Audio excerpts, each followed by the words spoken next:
Hello, my name's Robert Dean Steele, and this is Real Living. Today, I'm going to talk to you for a few moments from Matthew chapter 7, verse number 13. In Matthew chapter 7, verse number 13, Jesus contrasts the two ways of life. He says, enter by the narrow gate. He says, for that is the way of life.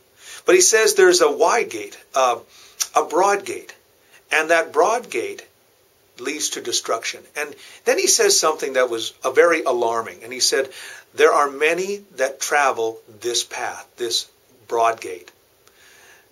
In our world today, there are many people who say there are many ways to God.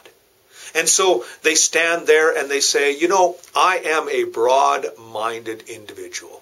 I believe that you can go this way or that way. You can follow this teacher or follow this religion, and they all lead you to God. Jesus reminded us in John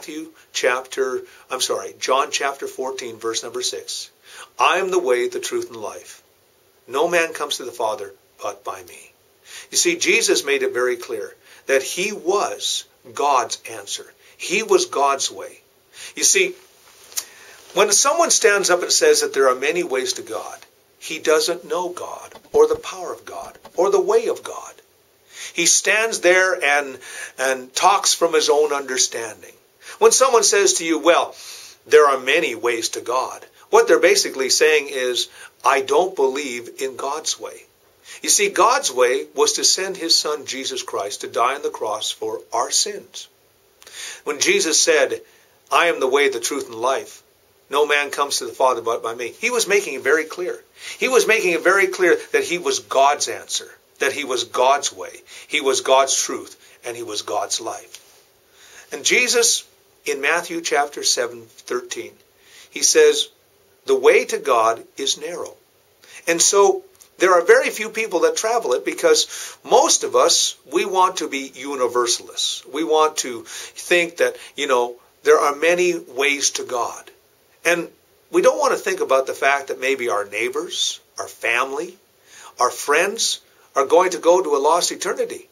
We would kind of hope that, you know, God would be kind of loving and kind and say, you know, I'm just going to let everybody in. But you see, the very thing that keeps us from God is a thing called sin. And sin separates us from God. And God's remedy to that sin was Jesus Christ. So when Jesus said, I am the way, the truth, and life, no one comes to the Father but by me, he was basically saying, this is God's answer. So when Jesus said, narrow is the gate that leads to life, and few travel it, he knew what he was talking about. He said, the gate to destruction is wide and many travel it. Why? Because most people want to do things their way instead of God's. My exhortation to you today is choose God's way. Choose life. Choose the narrow gate and let it lead to your life in him. My name is Robert Dean Steele. This is Real Living, and you have yourself a great day.